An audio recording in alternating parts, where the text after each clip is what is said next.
Hello అండి అందరికీ. ఈరోజు ఈ వీడియోలో మన అందరి ఫేవరెట్ అయిన మామిడికాయ ముక్కల పచ్చడి ఎలా చేయాలో చూపిస్తాను. తప్పకుండా మీరు కూడా ట్రై చేయండి. నా ఛానల్లో ఇది నా ఫస్ట్ లాంగ్ వీడియో అండి.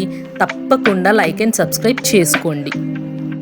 1/2 కేజీ సోలతో 5 సోలల మామిడి ముక్కలు, 4 స్పూన్ల ఆవాల పౌడర్, 2 స్పూన్ల మెంతు పౌడర్, గిద్ద గ్లాసుతో 6 గ్లాసుల ఉప్పు, 6 గ్లాసుల కారాన్ని వేసుకొని చక్కగా ముక్కలకి పట్టేలాగా చేతితో కలుపుకోవాలండి.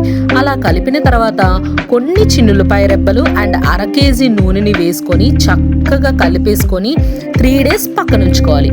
అలా 3 డేస్ తర్వాత ఓపెన్ చేసి చూస్తే మన ఎంతో టేస్టీ అయిన మామిడికాయ ముక్కల పచ్చడి రెడీ అండి. ఈ మామిడికాయ ముక్కల పచ్చడిని వేడి వేడి అన్నంలో కాస్త నెయ్యి అలా దట్టించి తింటే ఉంటుందండి. అసలు నిజంగా లోకాన్ని మైమరిచిపోవచ్చండి. చిన్న పిల్లలతో సహా ఈ మామిడికాయ ముక్కల పచ్చడిని చాలా ఇష్టపడతారనమాట. అండ్ కొత్తగా ఎవరన్నా నా ఛానల్ని చూస్తున్నట్లయితే తప్పకుండా సబ్స్క్రైబ్ చేసుకోండి. మీరు సబ్స్క్రైబ్ చేసుకుంటే నాకు ఇంకా సపోర్టెడ్గా ఉంటుంది.